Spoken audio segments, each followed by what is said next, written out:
시작하겠습니다. 세션 2는 통일 전문가 두 분과 함께하는 통일 리더 지식 콘서트가 진행됩니다. 첫 번째 발표는 한반도 통일의 필요성이라는 주제로 피터백 아시아재단 한국지부 대표의 프레젠테이션이 있겠습니다. 피터백 대표를 여러분 뜨거운 박수로 환영해 주시기 바라겠습니다.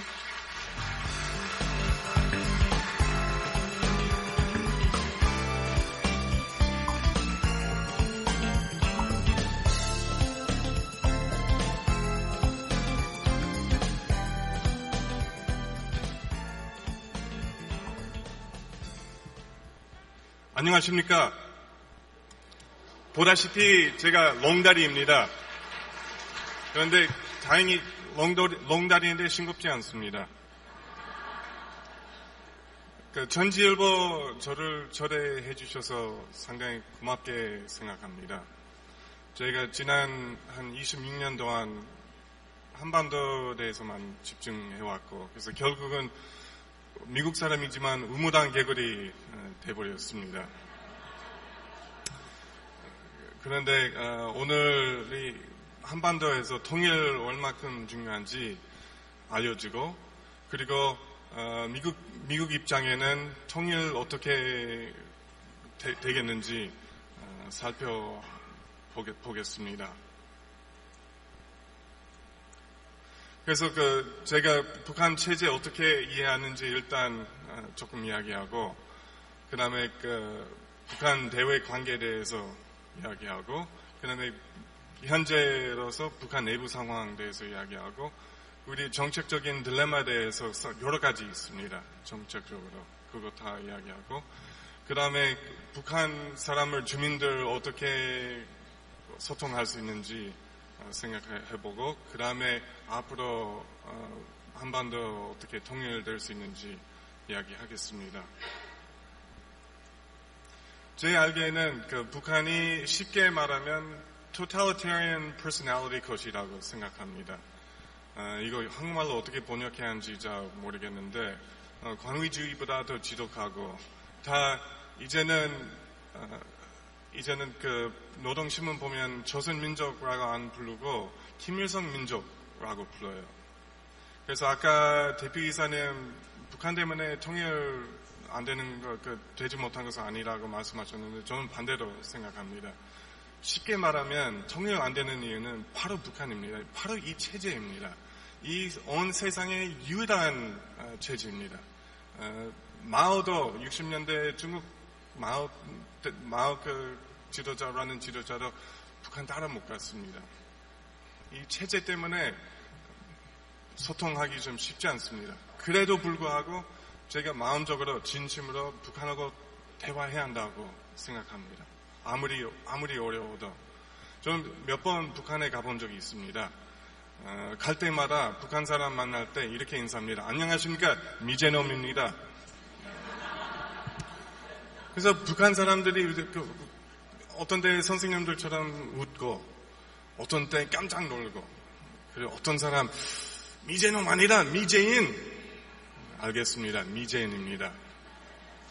근데 아기 때부터 세뇌 교육 시키니까 북한 사람들이 얼마큼 믿고 있는지, 이 행사할 때마다, 10 같은 행사할 때마다 울고 온 마음으로 체제를 지지하고 있는데, 이거 진짜 김정일 사망 때 막 다 울고 막 울었는데, 진짜 마음적으로 그거 따라 믿고 있는지 우리 다 확인 못 하잖아요. 근데 만약에 반이나 믿고 있으면 체제 변하기 쉽지 않겠죠. 그래서 바로 이 세뇌 교육, 어렸을 때부터 교육시키니까 북한 사람하고 대화하기 쉽지 않습니다. 근데 제 보기에는 킴 가족, 김일성 가족, 이제 손자까지 올라갔는데, 이 공산주의 나라 중에서 유일한 케이스죠. 처음으로 이렇게 정권 교체하는 것이죠. 그런데 제 알기에는 몇 가지 정권 파악할 수 있다고 생각합니다. 좀 마누철 좀 보기 좀 어려운데, 제우선 보위부라는 기관 만들었습니다. 이 보위부라는 기관이 북한 주민들이 깜짝도 못합니다.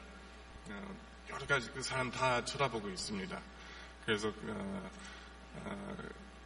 그 주민들이 마음대로 못하고, 두 번째는 그 정보 통제 그 시스템이 있는데 그거 갈수록 약화되고 있습니다. 약해지고 있습니다. 이제는 라디오, DVD, 여러 가지 USB, 여러 가지 북한에 들어가 주민들이 알게 되고 있습니다. 남한대에서 알고 있고, 제가 지난주 탈북자 몇 명 만났는데 제가 물어봤습니다. 북한 주민들이 몇 프로 정도 그 강남 스타일 대해서 알고 있는지 어떻게 생각하세요? 그 탈북자들 생각에는 한 30-40% 듣는 적이 있다고 생각한대요. 제가 며칠 전에 벵글라데시에 갔다 왔습니다. 근데 공항에서 그 차 탔을 때 운전수한테 물어봤어요. 제가 한국에서 왔다고. 한국? 코리아? 근데 강남 스타일 아세요? 강남 스타일 알고 있다고. 이 벵글라데시 사람까지 강남 스타일에 대해서 관심 있으면 왜 북한 주민들 관심 있지 않겠습니까? 애기도 그렇게 생각하는 것 같아요. 그래서 이 벵글라데시까지가 한류에 들어갔으면 북한에 당연히 들어갔겠죠. 그래서 북한 사람이 어느 정도 마음적으로 남한 어떤 나라인지, 어떤 문화가 있는지, 어떤 음악이 있는지 알고 있다고 생각합니다. 그래서 이 세 가지 그 통제 잡기 위해서 세 가지 중에서 제일 약하게 되고 있는 것은 그 정보 통제하는 것입니다. 또 북한의 지독한 기관이나 그 정책 중에서 하나는 자아 비판입니다.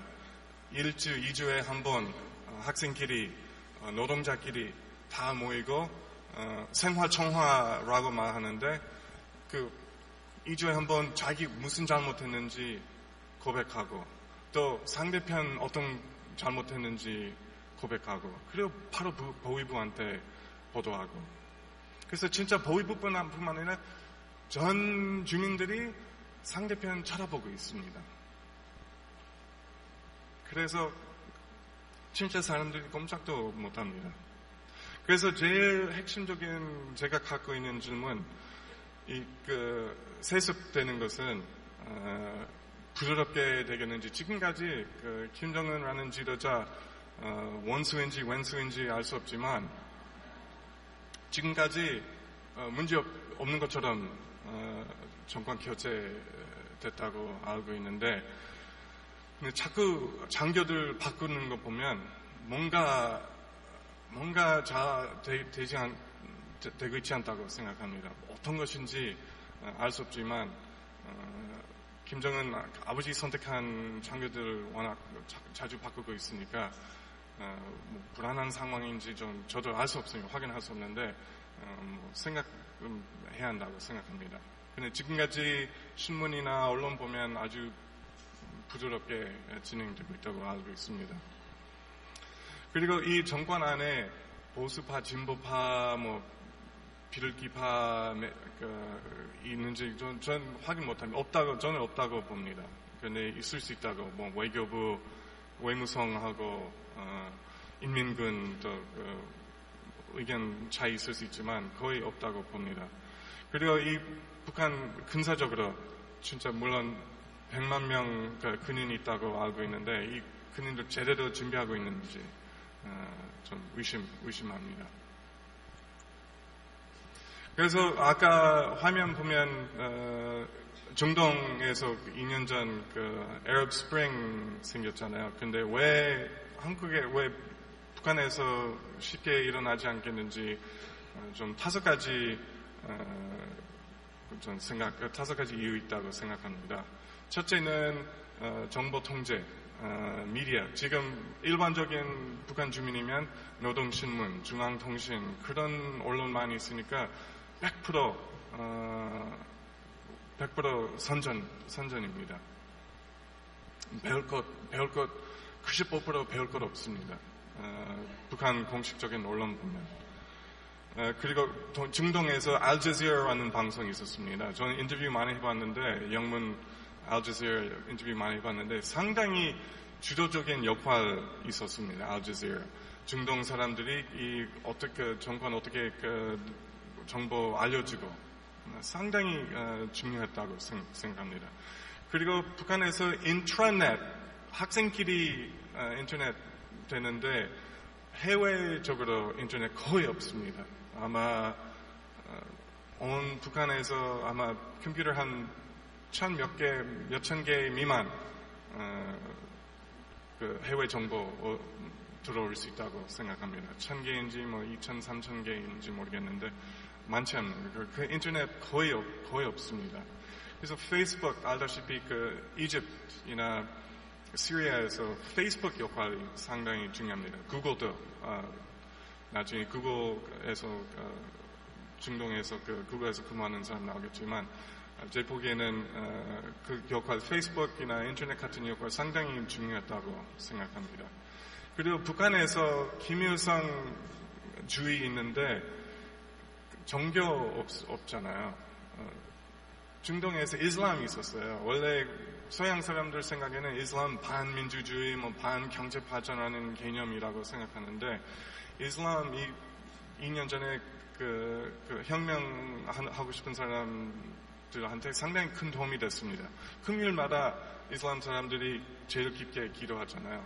그래서 결국은 권위주의 정권이 제일 끔찍한 날이 금요일이었습니다. 왜냐하면 이슬람 경험 있는 사람들이 다 모이고 자기끼리 얼마나 마음이 얼마나 불안한지 얼마나 화난지 서로 이야기하고.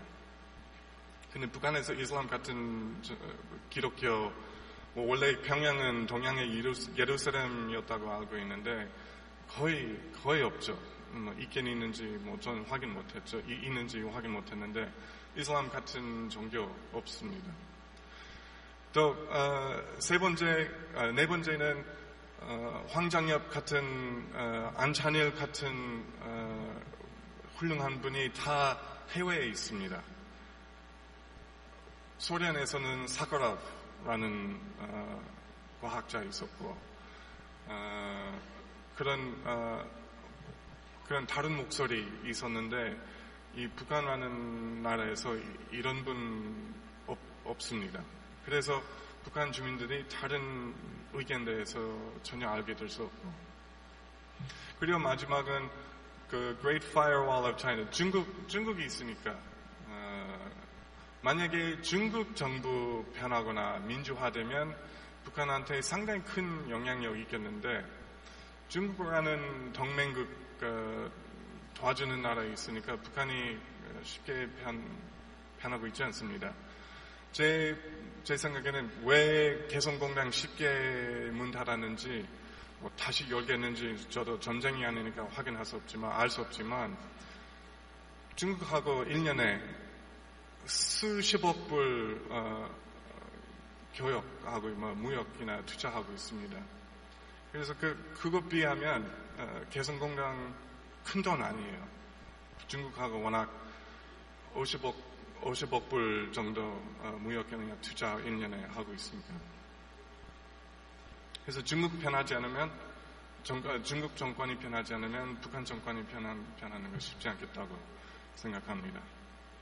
그래서 이제는 북한 대외 관계에 대해서 조금 편안하게 이야기하겠습니다. 중국하고 북한 지금까지 입술하고 이처럼 아주 가까운 사이에 있고 그런데 알다시피 지난 1년, 2년 동안 중국 정부 갈수록 북한에 대해서 마음이 좀 불안해지고 있습니다. 북한 워낙 위험한 행동 많이 하고 있으니까. 그런데 그 중국하고 북한 국경선 보면 두 가지 볼 수 있습니다. 하나는 저희 압력, 북한 내부적으로 사회적인 압력 같은 거 생기면 북한 사람 중국으로 갈 수 있으니까 그 압력 없어지게 프레셔 바브로 될 수 있고 또 어킬리스 힐은 약한 점이에요. 왜냐하면 그 국경선으로 정보 많이 들어가고 있으니까 중국에서 DVD, USB, 라디오, shortwave 라디오 같은 거 들어가고 있으니까 그리고 중국 북한한테 얼마큼 중요한지 김정일 6번이나 가봤고 지난주 최룡해라는 지도자 갔다 왔고 그래서 무역적으로 2012년까지 보면 또 많이 올라갔습니다. 그래서 무역적으로 한국하고 비교도 안 됩니다. 제가 몇 년 전까지 중국하고 한국 무역 좀 보면 비슷한 정도 수준이었는데 이제는 중국 몇 배도 교역하고 있습니다. 근데 왜 지금까지 중국과는 정부 왜 북한을 그냥 봐줬는지 세 가지 이 동맹 관계 6.25 때 세웠고 중국 사람 피 한 100만 명이나 죽었다고 알고 있고 또 중국 제일 원하는 것은 비핵화 아니라 체제 정권 유지하는 것, 북한 체제 유지하는 것 중국 정부 제일 원합니다. 왜냐하면 북한 정부 없어지면 통일 한국 다 중국 편 아니니까 중국 정부 별로 원하지 않습니다. 그리고 만약에 북한 갑자기 붕괴되면 중국한테 큰 손해 볼 수 있으니까 중국 정부 그 세 가지 이유 때문에 아무리 북한이 나쁜 행동해도 봐줄 수 있다고 생각합니다. 그런데 요즘 재작년까지 중국하고 북한 아주 가까운 사이에 있었는데 이제는 중국 정부 입장 얼만큼 변하고 있는지 살펴봐야 한다고 생각합니다. 중국 정부 입장이 쉽게 바꾸지 않겠다고 생각합니다. 그래서 갑자기 경제 제재 같은 거 실시하지 않겠는데 갈수록 중국 정부 그냥 이제는 말로 불편한 마음 보여주고 있는데 행동으로 불편한 마음 보여주겠는지 두고 봐야 한다고 생각합니다. 그런데 남북 관계 보면 상당히 아쉽다고 생각합니다. 전 2000년도 남북 정상회담 때 저는 상상도 못했던 일이었다고 생각합니다. 김대중 대통령하고 김정일 악수하는 것은 전 상상도 못했습니다. 그래서 기대감 아주 컸고 햇볕 정책 대해서 큰 기대감 갖고 있었습니다. 근데 결국은 10년 동안 햇볕 정책이 있었는데 성공하지 않았습니다. 우리 기대했던 만큼 북한 변하지 않았습니다. 아쉽게. 그래도 한편 보면 햇볕 정책 실패했지만 그래도 불구하고 계속 북한하고 대화해야 한다고 적어도 이산가족 문제에 대해서 신경 써야 한다고 생각합니다. 저는 한국 사람하고 결혼했는데 우리 장인어른 장모님 두 분 다 황해도 출신 사람입니다. 그래서 이 이산가족 문제 피부로 느낄 수 있습니다. 우리 장인어른 돌아가셨을 때까지 친척 어떻게 됐는지 확인 못 하시고 우리 장모님 지금도 북한에 있는 친척 어떻게 됐는지 아직도 확인 못 하셨고 기다리고 계십니다.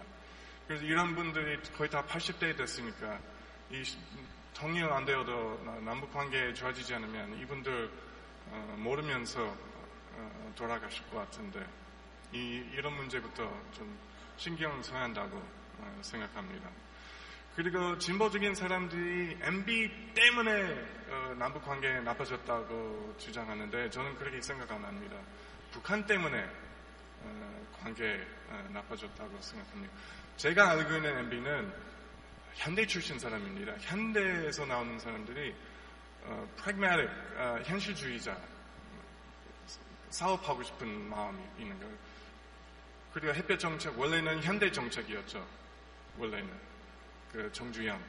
정주영 오른팔 왜 북한하고 대화하고 싶지 않겠습니까? 정상회담 하고 싶지 않았습니까? 근데 제 알기에는 북한 정권한테 현금 많이 안 주니까 정상회담 없었다고, 관계 나빠졌다고 제가 그렇게 생각합니다. 근데 중국 역할 상당히 중요합니다. 탈북자 문제 그렇고 북한 경제 그렇고 북한 체제까지 중국 역할 상당히 중요한다고 제일 중요한 역할. 그래서 미국 정부 자꾸 중국한테 북경한테 부탁하고 있습니다. 제발 북한한테 뭔가 이야기하라고. 근데 지금까지 말만 했죠. 근데 일본하고 북한 관계, 제가 알다시피 한 2주 전에 일본에서 특사 총리, 아베 총리 특사 보냈는데 저는 하나도 기대하지 않았습니다.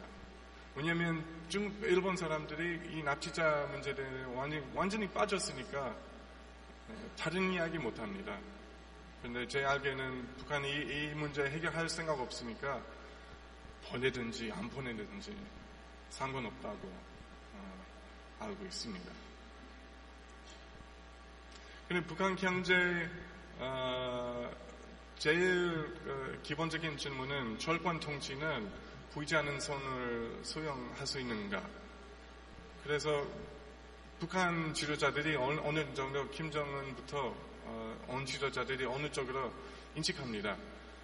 갔던 길로 왔던 길로 계속 가면 북한 경제에 성공될 수 없습니다. 그런데 많이 변함시키면 붕괴시킬 수 있다고 알고 있습니다. 특히 동독, 유럽, 독일 통일 보면 북한 그렇게 되고 싶지 않으니까 개혁이라는 말 북한에서 사용할 수 없습니다. 그런데 갈수록 북한 경제 변하고 있습니다. 시장화되고 있습니다. 개인적인 시장 300개 이상 있다고 알고 있고, 또 아까 이거 기술적으로 통일 어떻게 시킬 수 있는지 쉽게 보면 북한 주민들이 100만 명이나 핸드폰 갖고 있잖아요. 그리고 텍스트 메시지까지 할 수 있고, 그래서 이제는 갈수록 북한 주민들이 서로 쉽게 이야기할 수 있습니다. 그리고 자스민 스프링 중동 스프링 보면 저희 셀폰 역할 상당히 컸다고 알고 있습니다. 그래서 북한 정부 기술에 대해서 많이 선전하고 있고, 뭐 핸드폰, PDA 조금씩 생기고 있고, 그런 거 북한 정부까지 그런 것에 대해서 관심 많습니다. 근데 기술이 물론 정권 사용할 수 있고 또 반대편 사용할 수 있습니다. 그래서 제가 개성공단 문 닫았을 때 언론에 나오는 것은 마지막 남북 프로젝트였다고 이야기했는데 좀 그렇지 않습니다. 아직도 평양 과기대 남아 있습니다. 평양 과기대 알다시피 남한에서 지원 받았고, 또 지금 재미교포들이 한 10몇 명 교수를 가르치고 있고, 영어로 수백 명, 제 알기는 300명 이상 북한 대학원생 거기서 배우고 있습니다. 그래서 기대하고 있는 것 중에서 바로 이 학교에 대해서 많이 기대하고 있습니다. 그런데 제가 아까 이야기했는데 개혁하는 것은 쉽지 않겠습니다. 그리고 북한 한 3년 반 전에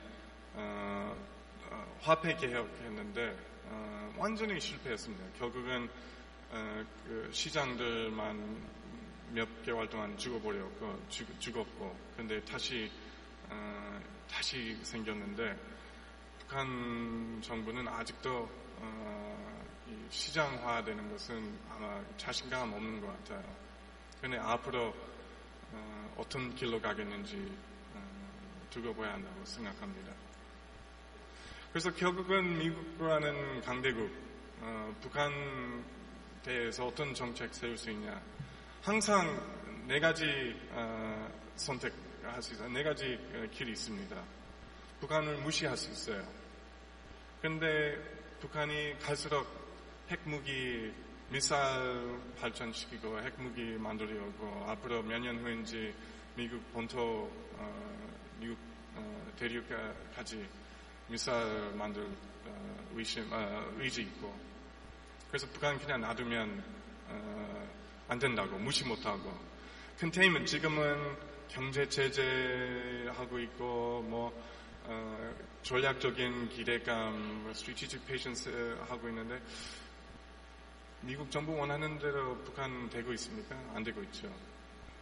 또 선제 공격, 할 수 있는데 그것 만약에 그렇게 하면 두 번째 6.25 생길 수 있고 그리고 핵 물질 다 어디 있는지 확인 못하고 그래서 선제 공격도 불가능하고 결국은 엔게이지먼트밖에 가는 길 없습니다. 아무리 어려워도 아무리 어떤 때 실패적이라도 그 길로 갈 수밖에 없다고 생각합니다. 그래서 컨테인먼트 하면서 인게이지먼트 필요한다고. 근데 인게이지먼트 한국말로 번역하기 쉽지만 포용 정책하고 의미 좀 달라요. 소통 좀 이야기하는 것이고. 근데 앞으로 인게이지먼트 뭐 어떻게 번역되는지 잘 모르겠습니다. 전 시간 얼마 안 남았으니까. 6차 회담 식물 인간 됐죠. 지난 4년 동안 아무 움직이는 것 없었죠. 왜냐하면 그 6가지 나라에 있는데 다 입장이 다 틀리니까 협상하기 아주 어렵고 협상해도 어떤 때 의미 없고 그리고 제 알기에는 제일 기본적인 문제 바로 북한입니다.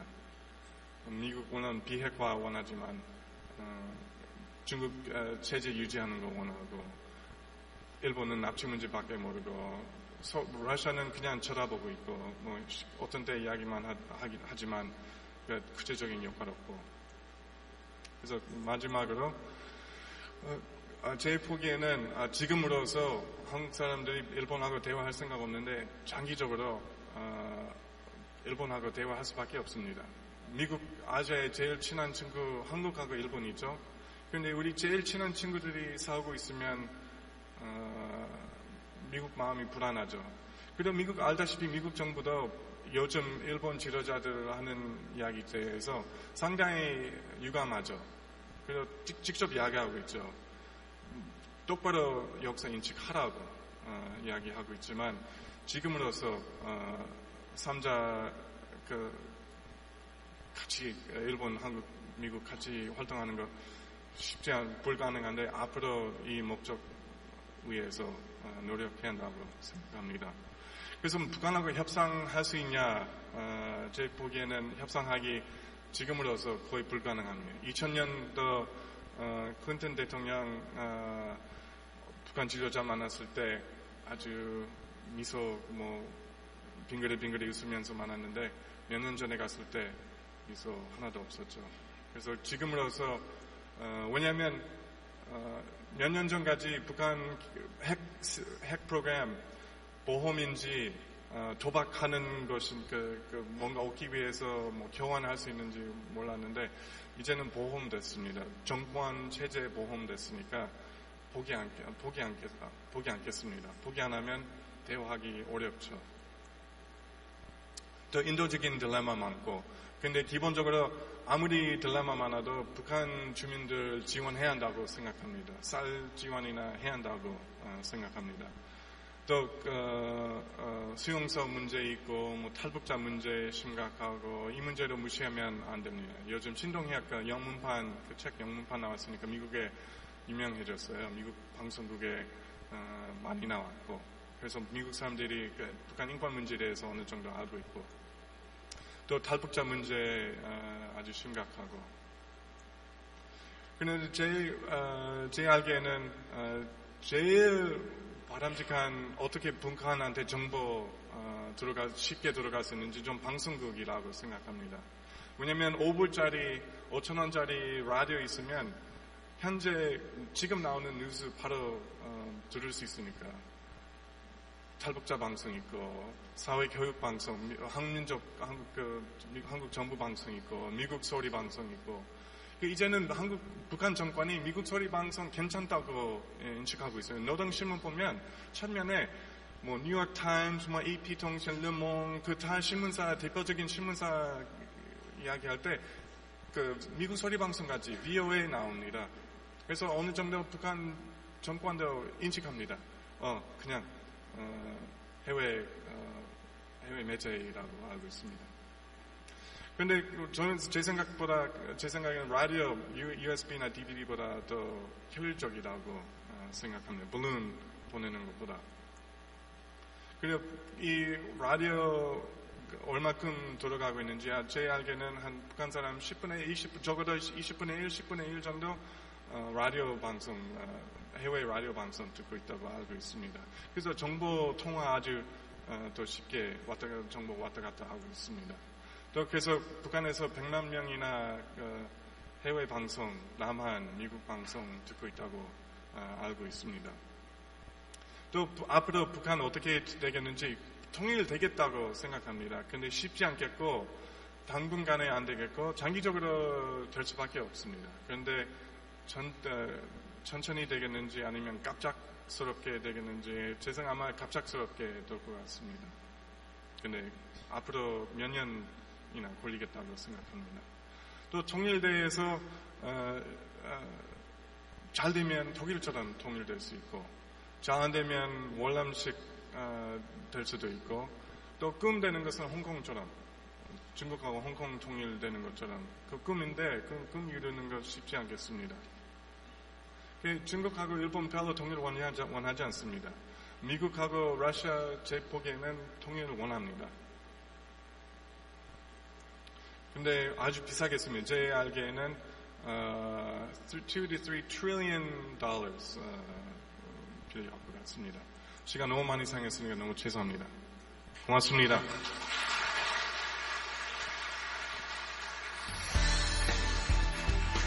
네, 피터백 대표님 고맙습니다. 다시 한번 큰 박수 부탁드리겠습니다. 네, 한반도 통일의 필요성이라는 주제로 피터백 아시아재단 한국지부 대표의 프리젠테이션이었습니다. 좋은 말씀 많이 해주셨는데요. 이어서 통일 리더 지식 콘서트 두 번째 발표입니다. 이 북한의 체제 전환 가능성, 또 통일 환경 조성이라는 주제로 안찬일 세계 북한 연구센터 소장이 발표해 주시겠습니다. 안찬일 소장님을 큰 박수로 모시겠습니다.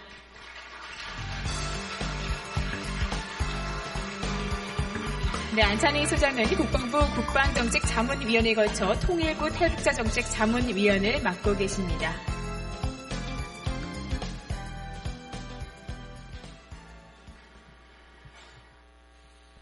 네, 여러분 대단히 반갑습니다. 방금 소개받은 안찬일입니다. 오늘 앞서서 이제 우리 피터백 대표께서 훌륭한 발표를 해주셨는데 이런 그 국제 행사에 왜 제가 발제자로 선택되었는가 생각을 해봤습니다. 아마 남북 관계가 좋다면 우리 이상면 조직위원장님께서 북한의 대표도 초청하지 않았겠는가. 그러나 지금 남북 관계는 휴전 이후에 최악의 상태에 와 있습니다. 그래서 저는 북한 출신이고 휴전선을 넘어서 온 저도 탈북자의 한 사람입니다. 그래서 지금 세계 북한 연구센터를 경영하고 있고 중앙대학교에서 학생들을 가르치고 있습니다. 저는 그 내용 면에서 북한의 체제 전환 가능성 그리고 통일 분위기 조성 여기에 대해서 말씀드리겠는데 앞서 축사에서 우리 이상면 위원장님은 통일의 분단의 책임이 우리에게 있다. 또 우리 피터백 대표께서는 북한에게 있다. 제가 볼 때는 원인 제공에서는 북한에게 분명히 있고 또 책임에게 있어서는 우리에게도 있다. 저는 중간 입장입니다. 그만큼 우리는 통일을 위해서 무엇을 했는가, 무엇을 할 수 있는가. 우리가 통일을 할 수 있는 힘을 가지고 있음에도 불구하고 지금 우리는 얼마만큼 노력하고 있는가. 이런 좀 반성이 필요한 것이 우리 대한민국의 현재 선진국가의 문턱에선 우리의 입장이라고 생각을 합니다.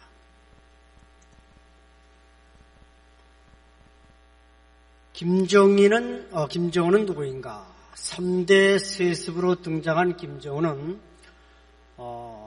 북한 현재 직책으로서는 노동당 군사위원회 위원장, 또 국방위원회 제1위원장, 노동당 제1비서.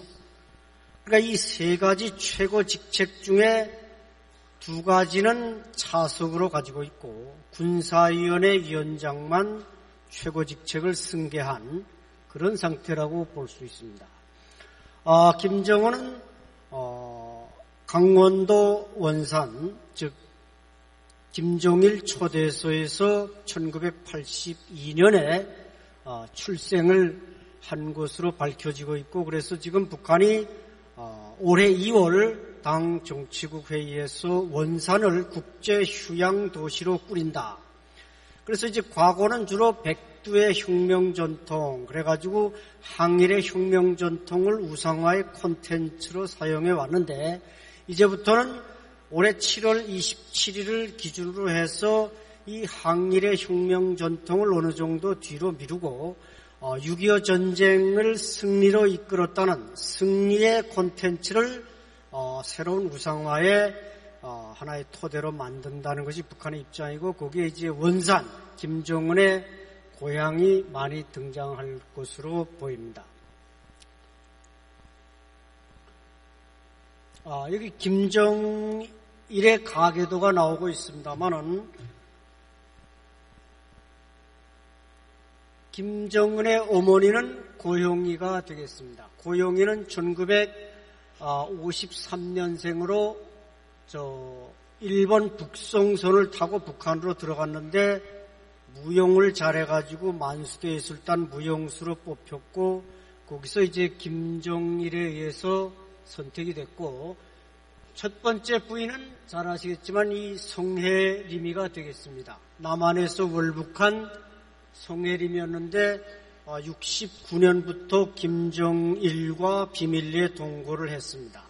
그런데 그것이 김일성에게 알려지지 않았고, 심지어 김정남이라는 아들을 낳았습니다만은 그것도 김일성에게 보고가 되지 않았다는 사실이죠. 평양 시내가 그렇게 좁고도 넓은가, 여러분들이 좀 이해하기 어렵겠습니다만은 그만큼 김정일 세습은 파격적으로 진행되었다는 것을 알 수가 있습니다. 최근에 중국이 김정남이 대안이다, 이런 보도를 이제 독일의 그 방송을 통해서 했습니다만, 여러분들께서는 지난 2004년 이 사람이 이제 몰래 일본에 관광차 가다가 발각이 돼서 체포되는 장면을 보셨을 겁니다.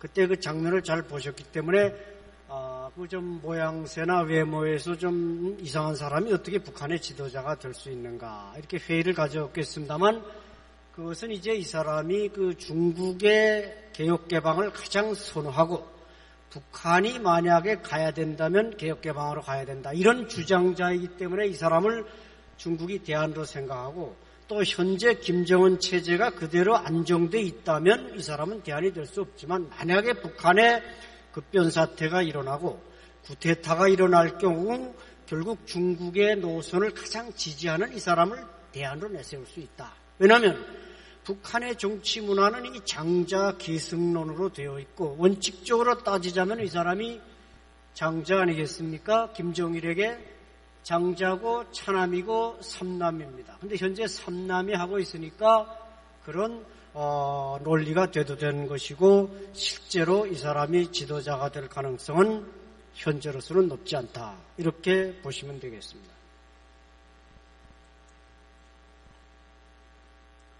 김정은은 이제 유리한 그 지배적 토대가 김일성과 닮은 헤어스타일, 말, 행동 모든 것에서 김일성과 닮은 모습으로 지금 답습을 하고 있는데, 김일성이 1945년 귀국해서 북한 정권의 지도자로 선택됐을 때 북한 주민들의 문맹률이 90%였습니다. 근데 현재 북한 주민들이 이 컴맹률이 90%입니다. 그러니까 김정은의 그 리더십이 북한 주민들에게 먹히겠는가 안 먹히겠는가, 먹힐 수밖에 없는 어떤 지식 기반이 조성되어 있다, 이런 것을 우리가 발견할 수 있습니다. 북한 정치 문화의 특성에 대해서는 아까 말씀드린 바와 같이 북한은 2조 500년, 또 일제식민지 36년, 그리고 스탈린식 사회주의가 들어왔기 때문에 어떤 그 개인 숭배라든지 이 모든 것들이 가능한 민주사회를 경험하고 시민혁명을 경험하지 못하고 현 체제가 들어섰기 때문에 3대 세습이 가능하다, 그런 논리가 되겠습니다. 바로 여기서 보시는 이 사진은 김일성과 그의 첫 번째 부인인 김정숙. 이 여자는 3명의 아들과 2명의 아들과 1명의 딸을 낳고 1949년도 4번째 아기를 낳다가 사망했습니다. 그리고 김일성이고 김정일입니다. 어떻게 보면 이 김일성과 김정은의 모습이 거의 유사하다는 것을 여러 가지 이제 사진을 통해서 알 수가 있습니다. 이것은 바로 이제 현재 금수산 기념궁전, 북한은 이것을 이제 태양궁전이라고 부르는데 여기에 이제 안치되어 있는 김정일의 시신입니다. 현재 지구상에는 3사람이 이렇게 미라로 돼서 안치되어 있는데 중국의 모아쩌둥, 북한의 김일성, 또 김정일 이렇게 3사람이 시신이 안치가 되어 있습니다. 레닌은 1991년 소련공산당이 붕괴된 이후에 그 시신이 해체가 돼서 불에 태워졌습니다. 여기에 보시는 이 사진은 많이 익숙하겠습니다만은 김정은이고 바로 그의 부인 이설주가 되겠습니다. 이 이설주는 인민보안부, 우리로 말하면 이제 경찰청 예술단 단원이었다가 김정은과 결혼했는데 작년 12월에 첫 딸을 낳았습니다. 그런데 또 외신 보도에 의하면 김정은에게는 또 한 명의 딸이 있다. 그런데 그 딸이 이 이설주의 딸은 아니다. 그래가지고 지금 상당히 혼란을 주고 있는데 어쨌든 좀 더 두고 봐야 그 두 딸의 임자가 누군지 아마 밝혀질 것 같습니다. 여기서 보시는 이것이 이제 이설주가 2002년 인천에 북한의 미녀 응원단에 뽑혀서 잠깐 왔을 때 찍힌 10대 중반의 10대 한 15세 때 이설주가 되겠습니다. 그래서 이제 우리 남한에서는 요즘 신세대들은 북한의 미녀 응원단에 대한 상당히 많은 좋은 점들을 생각하고 있는데, 제가 대학교에서 지금 한 15년째 학생들을 가르치고 있는데, 그 당시 평소 학생들이 수강 신청이 한 200여 명 됐는데, 새 학기가 됐는데 강의실에 들어가 보니까 한 300명으로 늘어났습니다. 근데 그것도 이제 주로 남학생들이 많이 파격적으로 늘어나서 제가 학생들에게 주로 왜 북한 정치론을 신청했는가 이렇게 물어봅니다. 남학생이 주로 많기 때문에 자네는 왜 이번 학기에 북한 과목을 신청했는가 그랬더니 당당하게 저는 북한의 미녀 응원단을 보고 북한에 대해서 좀 관심을 가지기로 했습니다. 이렇게 이제 말하는 것입니다. 그 다음부터 몇 년 동안 이 미녀 응원단 때문에 수강생이 많아가지고 제가 좀 고생을 많이 했는데, 이 미녀 응원단은 사실 선발되어 온 미녀지 남남북녀라고 해서 원 바탕은 북한이 좀 이쁜지 모르겠지만 이 과정, 문화적인 환경 이런 거 볼 때 남남북녀란 말은 아마 오늘날에는 좀 맞지 않지 않는가 그런 생각이 듭니다. 북한에서 수령의 존재를 도표로 그렸습니다만은 여기에 대한 설명은 더 할 필요가 없다고 생각을 합니다. 여기에 보시는 이 사진은 올해 4월 15일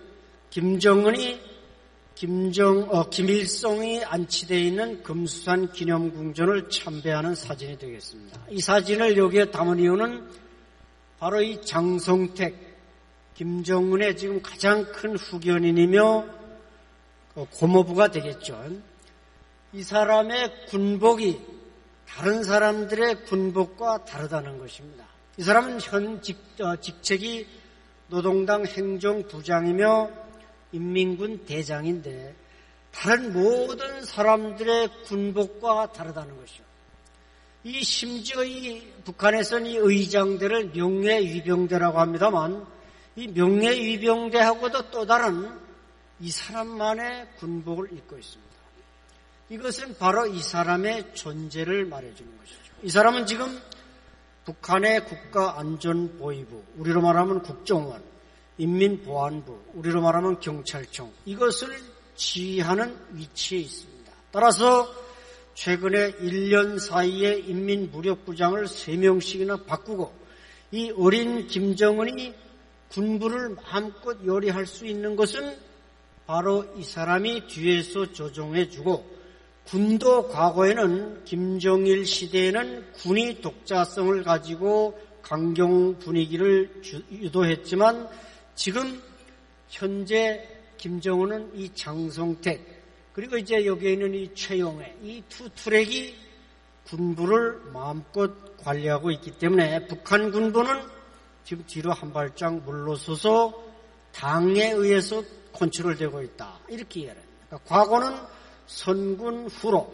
군대가 우선이고 생산성이 뒤였지만 지금은 선당 후군, 당이 우선이고 그 다음이 군대다, 이렇게 생각하시면 됩니다.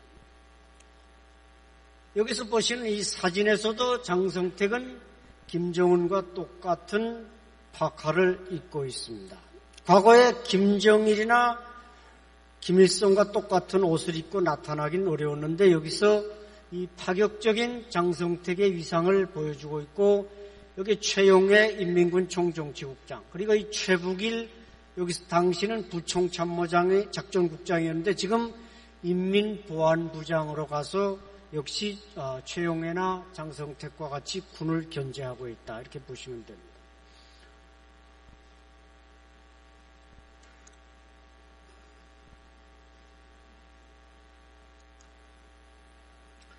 봉화조에 대해서 간략히 설명드리겠습니다. 여기 중국에서 오신 분들도 많은데 중국에는 태자당이라는 것이 있죠. 혁명 1세대, 모쩌tung, 덩샤오핑, 쪼라이 이런 1세대가 있으면 그 2세대가 있죠. 이붕이라든지 지금 시진핑도 부총리의 아들로서 혁명 2세대인데 그 사람들은 중국의 권력이 장쩌민, 덩샤오핑으로 이렇게 넘어가는 것을 견제하기 위해서 자신들의 권력을 형성했지만 북한에서도 이 봉화조 이것이 형성이 되어서 자신들의 권력을 유지하기 위한 이런 활동을 벌이고 있는데 그 중에 보면은 전부 이렇게 그 당과 군과 또 내각에서 세습을 하고 있다. 이것이 전부 여러분 페이퍼에 보시면 되겠습니다만 그 고위층 자녀들이 대를 이어가면서 권력을 승계하고 있기 때문에 그 권력은 그렇게 쉽게 무너질 상황이 아니다.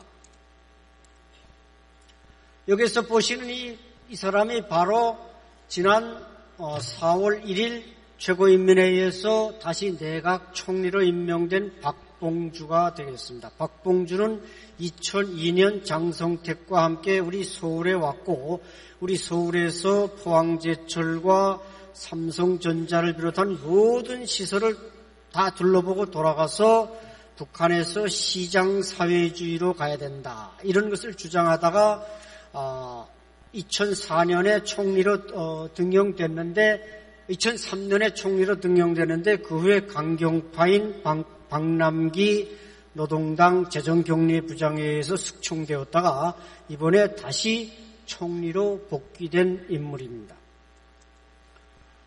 빨리빨리 나가겠습니다. 이것은 북한에서 이제 신진 세력과 강경 세력의 어떤 권력의 바톤 터치를 설명하는 약도가 되겠습니다.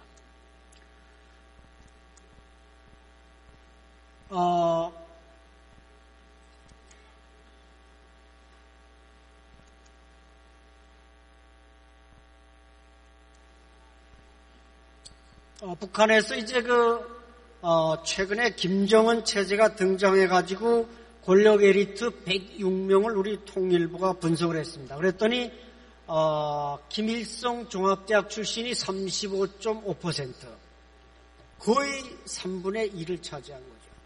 그러니까 북한에는 군대에 보면 이제 대좌가 제일 많다.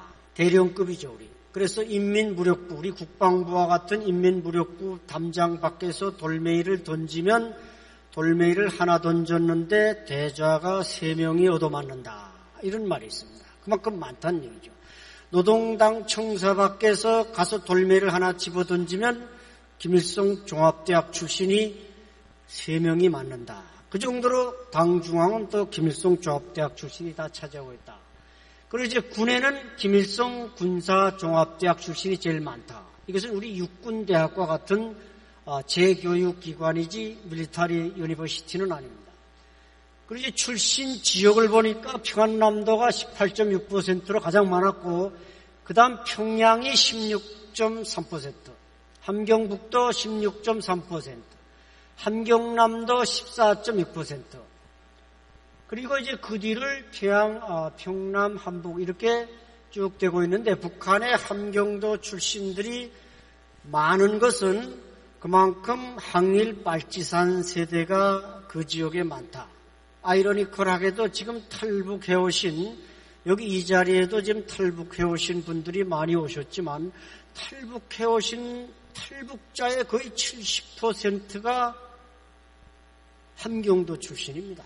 그러니까 북한의 평양에 있는 핵심 피라밋의 정점에도 탈북자가 많고 또 북한 체제를 버리고 온 사람 중에도 탈북자가 많고 참 그 아이러니한 얘기가 되겠습니다.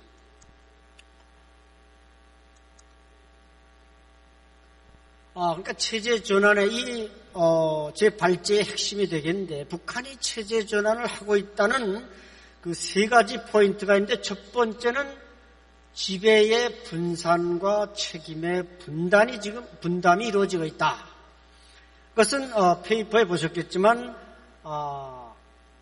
노동당의 총체적 지도의 몫은 김정은이가 하지만 또 행정 지도의 몫은 이제 장성택이도 하지만 또 경제 발전의 몫은 총리가, 또 현지 지도의 몫은 총정치국장 이렇게 합니다. 그러니까 과거에는 아까 박봉주 총리가 어느 공장을 현지 지도하는 걸 보여줬지만 과거의 김정일 시대에는 총리나 어떤 고위층 간부가 개별적으로 어느 단위를 지도한다. 이런 건 있을 수 없었습니다. 근데 김정은 체제 들어와서 이런 지도에서 분산이 이루어지고 책임에서 분담이 이루어지면서 어떤 분권하러 가고 있다. 이것이 이제 체제 전환 가능성이라고 제가 보는 것이고 이것은 김정은이 책임으로부터 모면하기 위한 그런 전략일 수도 물론 있습니다. 두 번째, 이 사진은 이제 최근에 김정은의 비서실장이라고 합니다만은 북한에서 이제 최고 책임 부관이라고 하는데 이 중장이 북한군 중장이 이제 김정은을 보좌하는, 그러니까 김일성 시대나 김정일 시대에도 그 책임 부관은 별 하나, 소장 이상이 한 적이 없는데 별 2개가 보좌하는, 그래서 김정은의 격을 상당히 격상시키는 그런 지금 북한이 우상화를 하고 있다. 두 번째는 수령 숭배에서 애국주의로 바뀌고 있다. 그러니까 아까 제가 어떤 숭배 문화의 콘텐츠를 바꾸고 있다 이렇게 말씀드렸는데 과거의 북한에서는 모든 행사를 할 때, 이런 행사를 할 때 이제 반드시 처음에 김일성 장군이 노래, 김정일 장군이 노래를 부릅니다. 근데 지금은 그렇게 하지 않고 무조건 애국가를 부른다는 것이죠. 북한에도 애국가가 있습니다. 우리 애국가는 동해물과 백두산이 마르고 닳도록 이렇게 되어 있지만 북한의 애국가는 아침은 빛나라 이강산, 은금의 자원도 가득한 이렇게 되어 있습니다. 그것도 이제 일종의 그 김정일식 애국주의라고 하면서 김정일은 사실상 지우고 김일성과 김정은을 다이렉트로 연결하면서 뭔가 애국심, 충성 이것을 좀 혼합하는 충성의 콘텐츠를 개발하고 있습니다. 마지막 체제 전환의 가능성 3번째 보면 그 지식 경제 강국 건설을 많이 강조하고 있다는 거죠. 그러니까 이 실용주의, 과거에는 충성심을 사상을 우선이라면 지금은 경제발전과 같은 실용주의를 많이 강조하는데 거기서 그 CNC 기술을 많이 강조한다는 거죠. 여기서 CNC라는 것은 컴퓨터라이즈 뉴메리컬 컨트롤, 그러니까 컴퓨터 수치 제어 장치. 그래서 김정은은 컴퓨터를 잘하는 사람입니다. 그러나 북한 주민들 90%는 컴퓨터를 잘 모르니까 탁월한 지도자는 컴퓨터의 영재이고 그래서 컴퓨터 혁명을 통해서 북한을 지상낙원으로 만든다. 이런 그 이념이 상당히 지금 북한 사람들에게 좀 먹히고 있다. 그런 얘기입니다.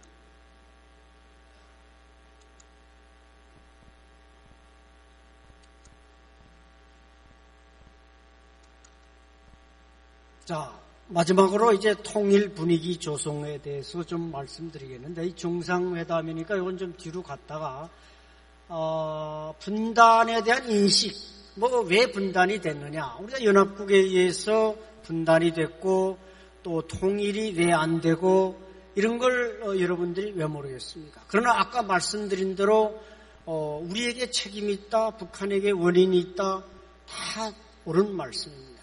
그러나 우리 젊은 세대들은 지금 40%가 통일할 필요가 없다. 현재가 좋다. 이렇게 생각합니다. 근데 제가 학생들에게 한 학기에 수백 명을 두 클래스를 가르치면서 처음에는 다 통일에 관심이 없다. 이렇게 말하지만 한 학기가 끝나가지고 마지막에 레포트를 받을 때 통일에 절대 찬성, 무조건 반대 이런 이 서베이를 반드시 합니다. 근데 첫 학기 시작할 때는 거의 대부분이 통일에 반대하다가 한 학기가 끝날 때는 다 찬성을 합니다. 학점을 잘 받기 위해서 그러는 게 아니라 통일의 필요성을 인식하고 우리가 통일 안 될 때 얼마나 불행한 민족인가 이런 걸 절실히 이해했기 때문입니다. 따라서 이 오늘 이와 같은 그 국제 포럼도 결국은 통일은 우리가 왜 해야 되고 하지 않으면 어떻게 되느냐 이런 것을 절실히 인식하는 그런 면에서 상당히 의의가 있다고 생각하는데 통일의 방식 미국에서 가장 중요한 것이 그 통일 교육이 아닌가 이렇게 생각을 합니다. 근데 저는 통일 교육에서도 이 탈북민들을 좀 많이 활용해야 된다. 지금 25,000명이 와 있습니다만은 여기서도 보면은 탈북민이 쭉 늘어나다가 2009년을 고비로 떨어지기 시작했습니다. 김정은 체제 들어서서 탈북자를 철저히 통제하고 봉쇄하고 있다는 것이죠. 근데 이것은 또 우리 남한 내에서 탈북자들에게 어떤 그 기회를 많이 좀 줘야 되는데, 물론 정착할 수 있는 복지나 이런 건 잘해주지만, 그에 보면은 뭔가 소외되고 다문화 가정보다 못한 이런 아쉬움이 있다는 것이죠. 이런 것을 우리가 잘 극복해 나갈 때, 이게 탈북자 25,000명 이 나라에 와서 잘 정착하고 훌륭한 인재들이 된다면은 북한에서도 모든 것을 보고 느끼게 될 것입니다. 그런데 그렇게 되지 못하고 있다는 것이 가장 그 안타까운 현실입니다. 그래서 앞으로 통일이 되지 못하면 우리나라는 섬나라로서 살 수밖에 없고, 섬나라로 살 때는 오히려 북한에 비해서 우리가 문화나 경제 면에서 뒤떨어질 수 있는 확률도 높다. 이런 면을 생각할 때 우리가 통일에 대한 그 높은 의식을 가지고 오늘 이 국제 컨퍼런스를 통해서 여러분들이 그런 것을 확실하게 인식하고 돌아가시고 주변에 알려주신다면 더 없는 좋은 기회가 될 것이라고 생각합니다. 시간상 관계상 여기서 마치겠습니다. 대단히 감사합니다. 네, 안찬일 소장님 대단히 고맙습니다.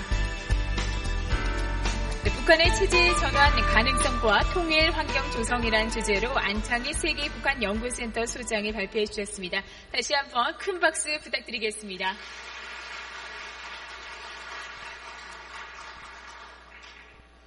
네, 두 분께서 아주 뜻깊은 강의를 해주셨는데요. 두 분 통일 리더께 다시 한번 감사를 드립니다.